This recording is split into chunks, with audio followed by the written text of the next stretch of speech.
Hi, Polly. Great to be with you and great to be with the viewers this evening. That matter was not on the agenda this weekend and was not discussed.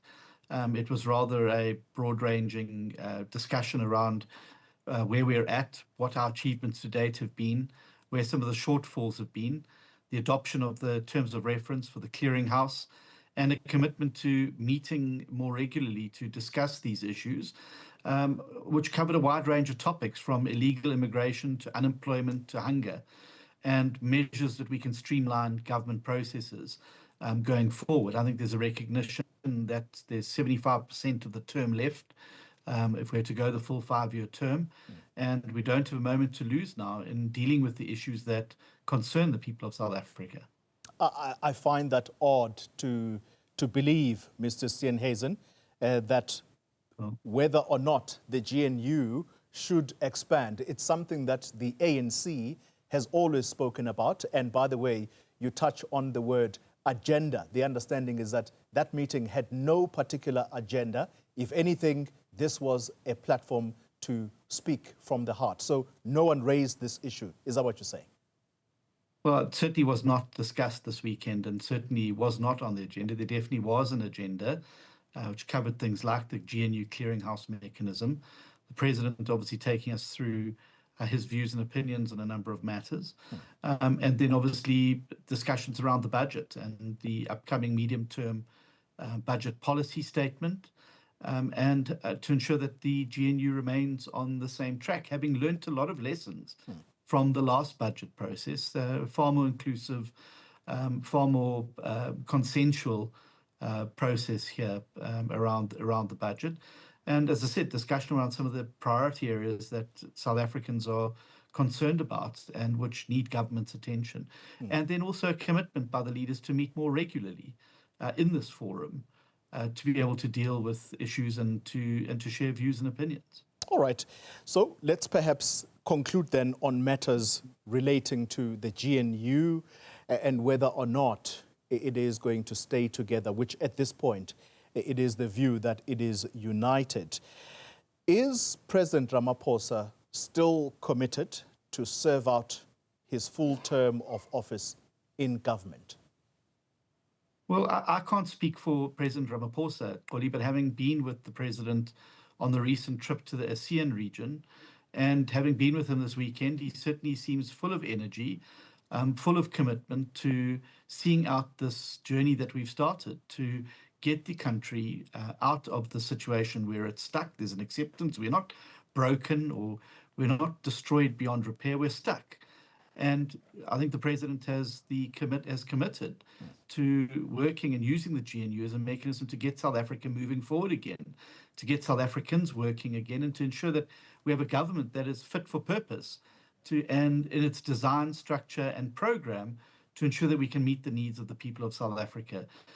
But as to his future, you will have to speak to him about that. But I've certainly seen a president with remarkable energy, particularly on our trip around Vietnam, Malaysia, and Indonesia, going out to bat for South Africa. And I think that it was a successful trip. And certainly the energy I've seen there is not the energy of somebody who's in the final innings by any means. Yeah. If he were to leave office earlier than expected, would that be a problem for the DA staying in the GNU? Well, obviously, we'll have to deal with those eventualities when they arise and the circumstances around them. But as I said, I don't see that happening. I certainly see a president who's energized about getting a large part of this work done now that we've laid the foundations for. And we've had some big successes as the GNU. Getting off the grey list was a massive success. Being able to stabilize our currency, be able to get inward investment flowing again, be able to get confidence in the South African economy again. These are all positive steps, but we all recognize that with 75% of the term left, we've got to move faster and more effectively and more efficiently if we're going to be able to deal with unemployment, deal with hunger, deal with state-owned entities, and deal with some of the other issues that are and crime and criminality that are holding the country back. Yeah, and I want us to talk exactly to that now. The state of the country, you have two inquiries related to the question of corruption.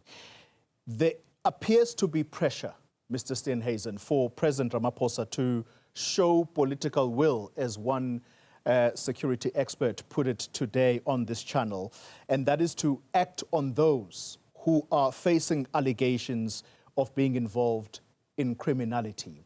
How seriously did the discussion around corruption enjoy the space in the room?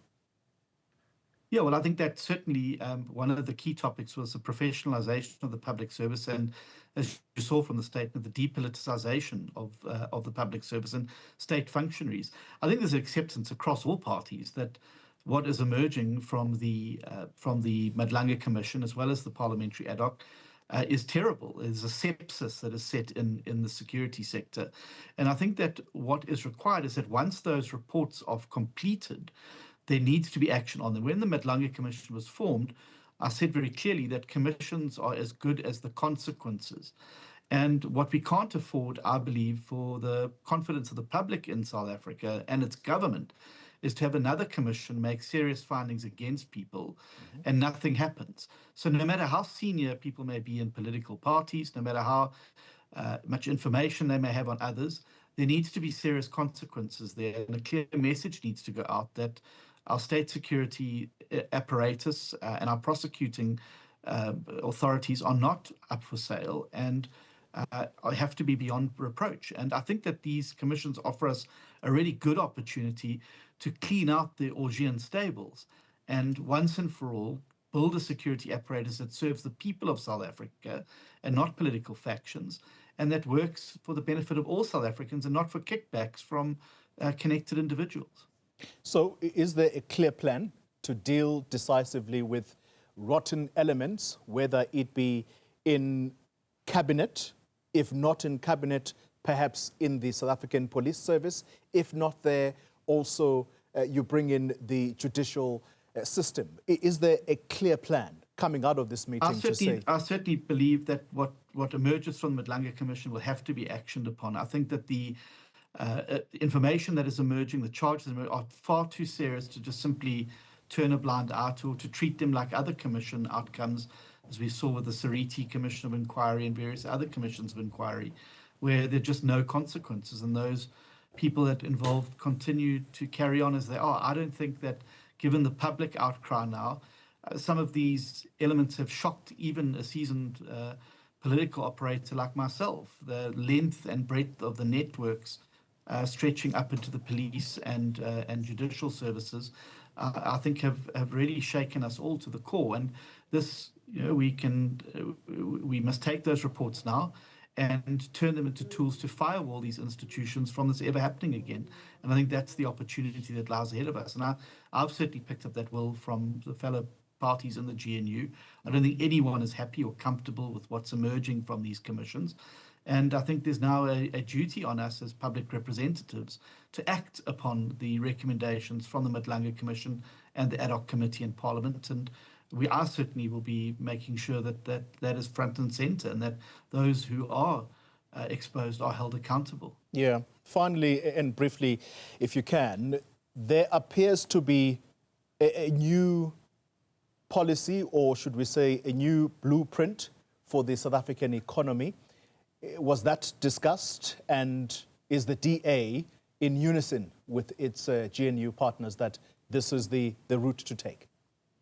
Yes, the new strategy, economic strategy, is called GAIN, and it has very broad support from all of us as a implementing tool to be able to get the economy turning around. There's very large parts of it that the DA has been calling for many years, and we have had various meetings as cabinet.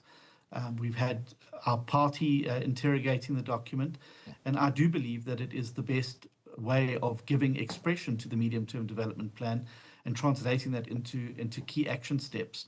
And it has our support, and we are very committed to making sure that those reforms that are highlighted in GAIN, particularly around state-owned entities, particularly around infrastructure, particularly around ensuring that we have proper investment in skills development for younger people in this country, and of course a focus on job creation.